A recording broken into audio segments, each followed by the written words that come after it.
Target గా తీసుకొని హుజరాబాద్ లో సాచురేషన్ మోడ్కి ఇస్తే 5,000 మందికి రెండో విడత దళిత బంధు ఇవ్వకపోవడం అనేది చాలా చాలా బాధాకరం. అనేక సార్లు అసెంబ్లీలు అడిగినా ఇస్తామని చెప్తున్నారు, కానీ దున్నపోతు మీద నీళ్లు పోసినట్టుంటా ఉన్నారు. బిడ్డ హెచ్చరిస్తా ఉన్నాను, మీకు కర్రగాసి వాత పెట్టే రోజు దగ్గర ఉంది ప్రతి దళితుడు అని చెప్పి ఈ సందర్భంగా రేవంత్ రెడ్డి గారిని హెచ్చరిస్తా ఉన్నాను.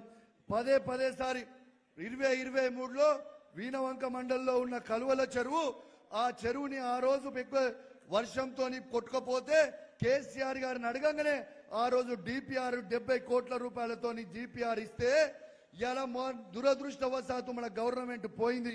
కానీ ఈ ప్రభుత్వాన్ని మొదటి అసెంబ్లీ సెషన్ నుంచి ఏలటి వారికి కలువల్ల ప్రాజెక్ట్ కట్టండి, మా వీణవంక మండలం జమ్మికుంట మండలం రైతులకి లాభం అవుతుంది అని చెప్తా ఉంటే ఇప్పటిదాకా కట్టకపోవడం అనేది చాలా చాలా బాధాకరం.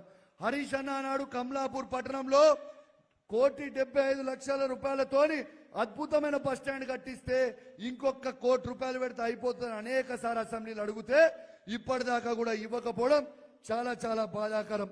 ఇంకోటి కూడా చెప్తున్నా, మన కార్యకర్తలకు చెప్తున్నా, మీకు మాట ఇస్తున్నా, ఆనాడు కూడా మీకు మాట ఇచ్చిన మైకు పట్టుకొని మీ ఎన్నికలలో ఖచ్చితంగా మీకు అండగా ఉంటా అని మాట ఇచ్చిన ఇలా 107 గ్రామ పంచాయతీలో సర్పంచ్ చేసినప్పుడు ప్రతి కార్యకర్తకి నేను అండగా నిలుస్తున్నది కూడా మీ అందరు కూడా గుర్తు చేస్తా ఉన్నాను. మొన్న మున్సిపల్ ఎన్నికలలో కూడా ఇలా జమ్మికుంట హుజరాబాద్ లో ప్రతి కార్యకర్తకి అండగా నిలుస్తుంది, మీ అందరికీ కూడా గుర్తు చేస్తా ఉన్నాను.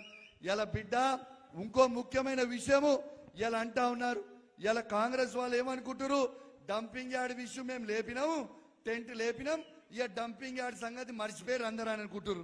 అరే బిడ్డ ఎవ్వరు మర్చిపోలే, మీరు డంపింగ్ యార్డ్కి ఇట్లా ఎత్తేయకపోతే మీరు రిటర్న్ ఆర్డర్ కాపీ ఇచ్చిర్రు, మళ్ళీ అదే రిటర్న్ ఆర్డర్ కాపీ ఇవ్వకపోతే మాత్రం మీకు కర్ర కాల్చి వాత పెడతాం, మళ్ళా అదే హుజరాబాద్ అంబేద్కర్ చౌరస్తా దగ్గర ఖచ్చితంగా టెంట్ వేస్తామని కూడా ఈ ప్రభుత్వాన్ని హెచ్చరిస్తా ఉన్నాను. ఇలా రేవంత్ రెడ్డి గారిని నేను సూటిగా ఒక ప్రశ్న అడుగుతా ఉన్నాను. మా కేసీఆర్ నాయకత్వంలో ఆనాడు హరీష్ అన్న మా మునూరు కాపు భవనం శాంక్షన్ చేసిండు, మా గౌడ సంఘంని శాంక్షన్ చేసిండు, మా పద్మశాలిలకి శాంక్షన్ చేసిండు, మా గొల్ల కురుమోళ్ళకి శాంక్షన్ చేసిండు, మా రజకులకి శాంక్షన్ చేసిండు, ఇలా విశ్వ బ్రాహ్మణులకు శాంక్షన్ చేసిండు, దళితులకి శాంక్షన్ చేసిండు. మా ఆత్మ గౌరవం పెరగాలని హుజరాబాద్ పట్టణంలో ఒక్కొక్క ఎకరం ఇచ్చి ఇలా శాంక్షన్ చేస్తే ఈ లంగలు ఇలా భవనాలని ఎందుకు క్యాన్సిల్ చేసిరో జవాబు చెప్పాలని చెప్పి నేను అడుగుతా ఉన్నాను రేవంత్ రెడ్డి గారిని. ఇలా మీరు ఎందుకు పనిచేస్తున్నారు? ఇలా మాకు ఆనాడు SDF లో 100 కోట్ల రూపాయలు కేసీఆర్ నాయకత్వంలో హరీష్ రావు గారు శాంక్షన్ చేపిస్తే ఇలా మీరు ఎందుకు ఇలా SDF ఫండ్ అన్ని కూడా మీరు క్యాన్సిల్ చేసిర్రో మీరు బిడ్డ జవాబు చెప్పాలి. రాబోయే కాలంలో ఇంకా ఉధృతం చేస్తాం, ఎట్టు పరిస్థితిలో ఊకోం.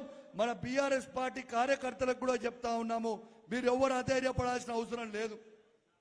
2 సంవత్సరాలల్లా మళ్ళా ఈ తెలంగాణ రాష్ట్రానికి కేసీఆర్ గారు ముఖ్యమంత్రి కాబోతా ఉన్నారు, మన ప్రభుత్వం రాబోతా ఉంది.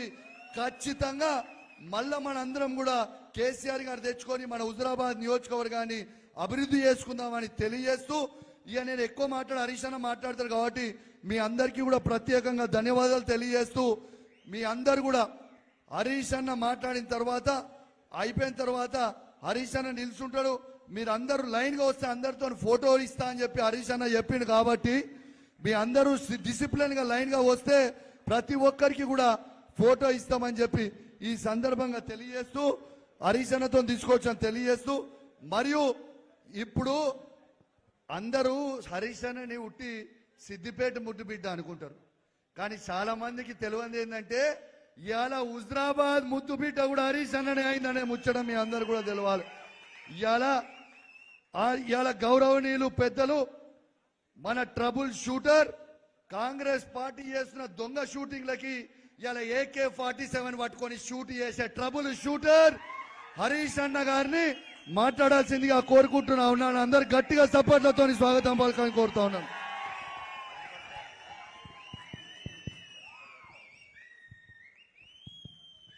బాగున్నారు అందరూ?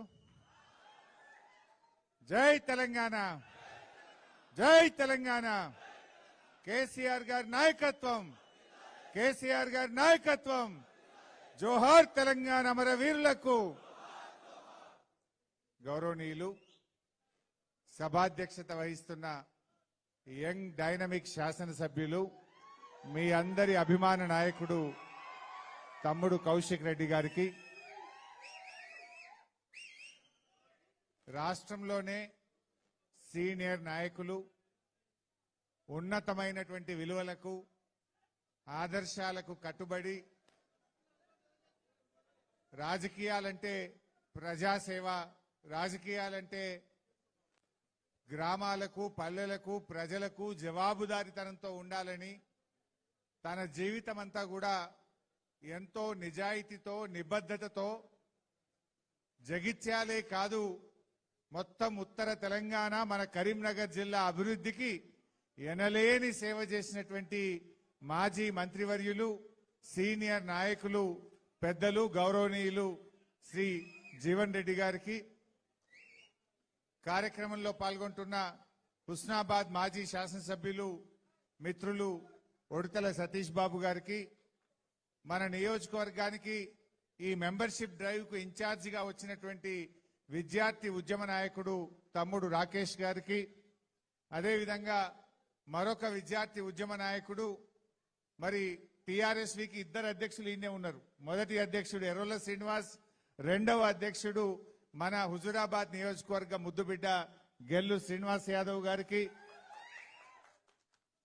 అదేవిధంగా ఈ కార్యక్రమంలో పాల్గొంటున్న సీనియర్ నాయకులు మాజీ ఎస్సీ కార్పొరేషన్ చైర్మన్ బండా శ్రీనివాస్ గారికి, పెద్దలు గౌరవనీయులు రవీందర్ రెడ్డి గారికి, మరి అదేవిధంగా హుస్నాబాద్ నుంచి వచ్చినటువంటి రాష్ట్ర నాయకులు రవీందర్ రావు గారికి, మరియు మన జమ్మికుంట మున్సిపల్ చైర్మన్ తమ్ముడు దిలీప్ గారు, మాజీ చైర్మన్ సీనియర్ నాయకులు రాజేశ్వరరావు గారు, చాలా పేర్లు ఉన్నట్టున్నాయి కానీ మరి మా డిసిసిబి మాజీ వైస్ చైర్మన్ పెంగిలి రమేష్ గారు, మరి కమలాపూర్ మండలానికి సంబంధించి మా హుజూరాబాద్ మాజీ మున్సిపల్ చైర్మన్ గండే రాధికా శ్రీనివాస్ గారు, మా పట్టణ అధ్యక్షుడు కొలిపాక శ్రీనివాస్ గారు, అదేవిధంగా మా సీనియర్ నాయకులు సత్యనారాయణరావు గారు, అదేవిధంగా ఇంద్రసేనారెడ్డి గారు,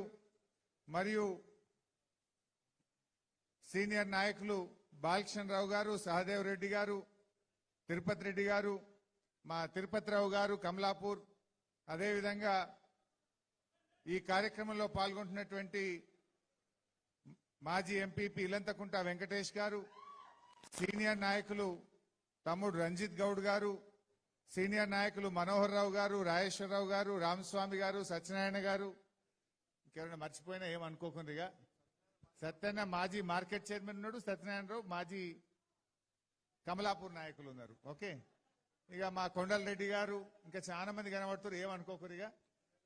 సురేందర్ మా మాజీ ఎంపీపీ హుజూరాబాద్ రాణి సురేందర్ రెడ్డి గారు, వేదిక మీద ఉన్న గౌరవ కౌన్సిలర్లు, పార్టీ సీనియర్ నాయకులు, మండలాధ్యక్షులు, మా మహిళా నాయకురాలు మా లతా శ్రీనివాస్ గారు, ఇంకా ఈ కార్యక్రమంలో ఉన్న మా ఉద్యమకారులు, బీఆర్ఎస్ కుటుంబ సభ్యులు, మీడియా మిత్రులు అందరికీ పేరు పేరున నమస్కారం. హుజూరాబాద్ అంటేనే బీఆర్ఎస్ అడ్డా. 2004 నుంచి ఇప్పటిదాకా ఏ ఎన్నిక వచ్చినా కూడా ఇక్కడ ఎగిరే జెండా గులాబీ జెండా. ఒక్క ఉప ఎన్నిక తప్ప అది మున్సిపాలిటీ ఎన్నికలైనా, సర్పంచ్ ఎన్నికలైనా, ఎమ్మెల్యే ఎన్నికలైనా ఎప్పుడైనా ఈడ అద్భుతమైన విజయాన్ని బీఆర్ఎస్ సాధించింది. దానికి ఇక్కడ ఉండే మా కార్యకర్తలు, ఇక్కడ ఉండేటువంటి నాయకుల యొక్క కృషి అని చెప్పి నేను చెప్పక తప్పదు. కేసీఆర్ గారికి కూడా హుజూరాబాద్